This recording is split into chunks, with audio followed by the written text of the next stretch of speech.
Bonjour à toutes et à tous.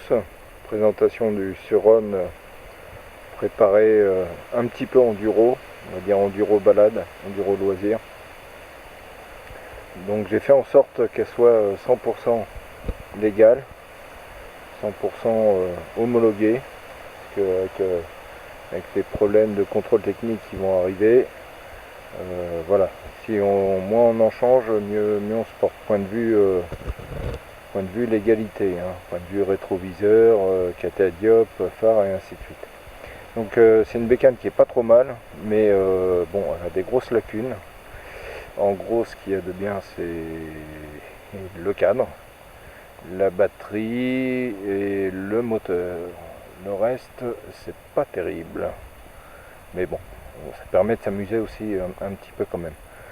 Donc on va commencer par le tableau de bord.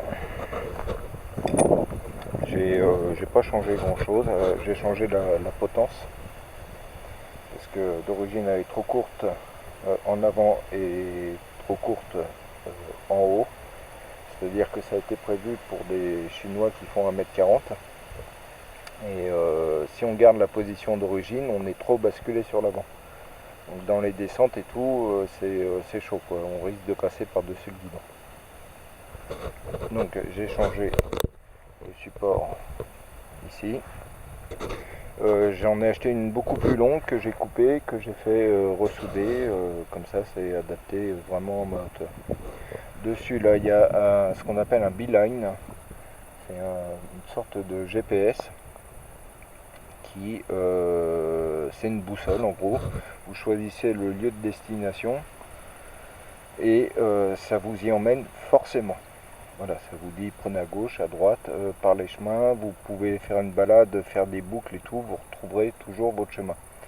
Et c'est beaucoup moins stressant qu'un GPS, qu'un parcours de GPS classique. Donc je trouve ça génial comme truc. Beeline, B2E-L-I-N-E. Le compteur, celui d'origine mais que j'ai modifié, que j'ai pour la hauteur, hein, j'ai changé la patte, j'ai modifié la patte. J'ai fait un habillage autour. J'ai gardé le support d'origine. J'ai changé le phare. Un modèle de chez Daffy à 22 euros, je crois, ou 24 euros. Donc d'un côté, on a la LED qui sert au quotidien. Et ici, il y a une H1 pour rouler la nuit. Ça éclaire bien. Donc ça évite de consommer en permanence l'équivalent d'un H1 avec un interrupteur ici, on-off.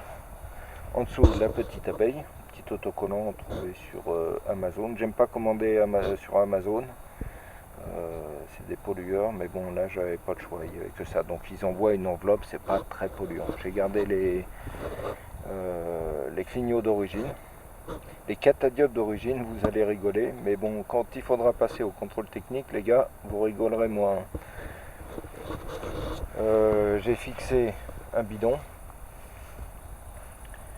d'eau parce que quand on fait du tout-terrain, bah, on a chaud, il fait soif.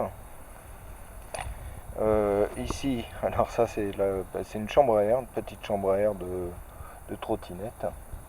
Je vous explique pourquoi, parce que quand on crève de l'arrière, ce qui arrive souvent sur cette bécane, on est obligé, enfin c'est mieux de se mettre sur l'avant, de s'asseoir là-dessus pour soulager le train arrière afin d'éviter de flinguer le pneu arrière et de flinguer la jante. Donc on s'assoit là-dessus, mais l'autre fois j'ai fait 20 bornes sur la coque en alu, vous le sentez, hein. Donc voilà, c'est un petit confort. Et des fois je me mets j'ai un appareil photo sur le plastron, sur le ventre avec un plastron, et pour éviter que l'objectif vienne taper là-dessus, voilà, ça fait amortisseur un petit peu. C'est moche, je sais, mais je m'en fiche.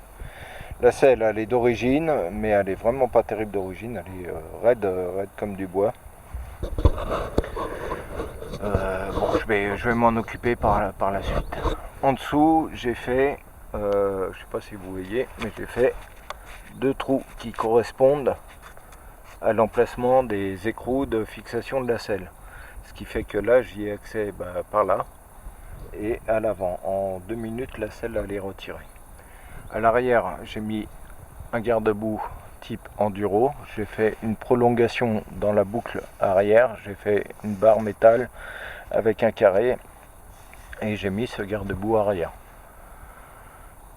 Ça protège beaucoup mieux quand même. Celui d'origine, il n'y a pas de mal à faire mieux.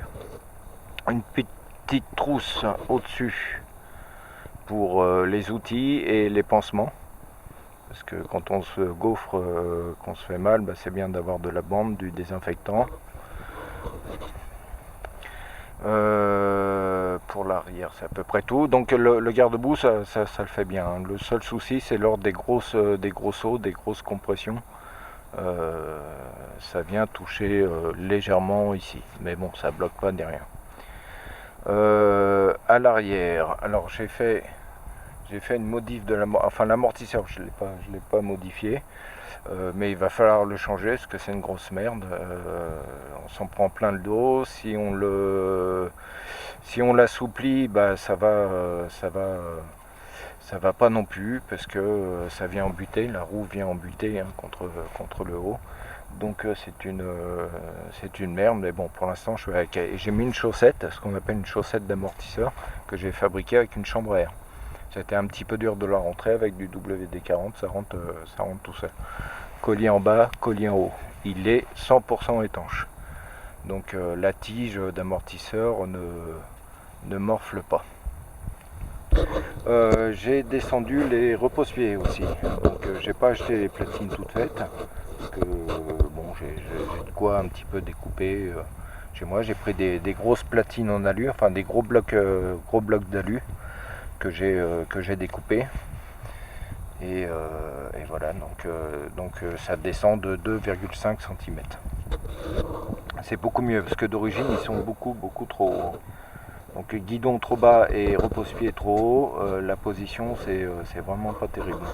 J'ai fait de l'enduro, j'ai fait du trial, donc voilà, cette position n'était pas naturelle pour moi. En dessous, j'ai mis une barre de renfort entre les deux platines. La barre ici, là, entre les deux platines repose-pied pour rigidifier. Et là, il n'y a aucun souci, on peut sauter à 4 dessus, il n'y a pas de problème. À l'arrière, j'ai mis un garde-boue pour éviter que la merde aille trop. Bon, ça limite quand même. Et j'ai fait une prolongation de garde-boue avec une plaque en alu que j'ai courbée, que j'ai formée. Voilà. Ici, là, j'ai mis une protection des plaques de mousse. Ici, couleur abeille. Parce que toute la merde, toute la boue allait dans le compartiment de la batterie. Donc eau et électricité, c'est pas très compatible. Donc voilà, la boue ne rentre plus dans le compartiment batterie. Ça c'est mon support caméra à bas pour filmer la roue avant. Un petit protège-chaîne. Donc c'est pas pour protéger de la graisse, c'est simplement si je me gaufre, si je me plante, pour éviter de me prendre la main dans la chaîne. Enfin, limiter les risques. À l'arrière, j'ai monté un pneu trial avec de nœuds qui est pas terrible. Il est trop rigide. C'est un pneu trial, mais typé trial, mais beaucoup trop rigide. J'ai fait du trial pendant 20 ans, donc il se déforme pas ni rien. Donc toujours avec la chambre à air. C'est un 3,25 par 19. C'est pas vraiment nécessaire, un 300 aurait suffi. Voilà, et puis le 3,25 à monter, c'est amusant. J'ai pas de machine ni rien, donc on démonte pneus, c'est pas facile. De ce côté-là, rien, pareil, repose-pied modifié, abaissé. Une pompe à vélo quand même, au cas où. Et dans la sacoche, j'ai des bonbonnes de gaz. De ce côté, un petit antivol au cas où, parce que si je pète la courroie en forêt, je vais pas m'amuser à pousser la bécane pendant des lustres. Je l'attache à un point fixe et puis voilà. Au niveau du sabot, je vais faire voir, j'ai gardé celui d'origine et je l'ai renforcé. J'ai mis une plaque en aluminium en dessous. Vous voyez la plaque là qui part d'ici. Ici une plaque épaisse hein, qui fait 3 mm. Donc que j'ai plié, que j'ai découpé avec des vis, du silicone et ainsi de suite. Donc ça bouge pas. On se prend des pierres, on se prend des arbres, on se prend tout, ça bronche pas. Voilà. Bon, faut être un petit peu équipé et puis savoir un petit peu bricoler. À l'avant, j'ai changé le pneu par un 250 par 19 profil trial aussi. C'est pas terrible non plus. Bon, j'arrêtais pas de crever à l'avant si je voulais que ça tienne la route. Voilà, il y avait pas le choix, donc je dégonflais le pneu avant et ça arrêtait pas de crever. Donc j'en avais marre et j'ai mis un bib mousse. Ça coûte à peu près dans les 110-120 euros, plus le montage 20 euros. Bon voilà, maintenant je suis peinard. Le problème c'est que c'est un petit peu rigide quand même. Donc il faudrait pouvoir compenser avec cette fourche, mais cette fourche est une véritable merde. N'ayons pas peur des mots. J'ai jamais vu une fourche aussi merdique. J'ai fait pendant des années du tout-terrain, j'ai jamais vu ça. Donc elle est belle et c'est tout. En gros c'est un ressort, il n'y a rien dedans, c'est une calamité. J'ai failli me gaufrer plusieurs fois à cause de cette fourche. Sur les petites racines et ainsi de suite, elle n'absorbe pas, c'est une vraie horreur, elle ne remonte pas dans sa position. Bon bref, ça sera le prochain achat. Donc au final, c'est une bécane qui est pas mal, on s'amuse bien. Moi ça fait déjà, je roulais sur une autre bécane électrique, un No-Track auparavant, de chez SEV, qui est une super bécane aussi, qui est à vendre. Voilà, je me suis éclaté, ça fait des années que je roule en tout-terrain électrique. Ça passe très bien auprès des badauds, des promeneurs. Donc allons-y, mais respectons quand même les autres usagers de la forêt et des chemins, et tout ira bien. Voilà.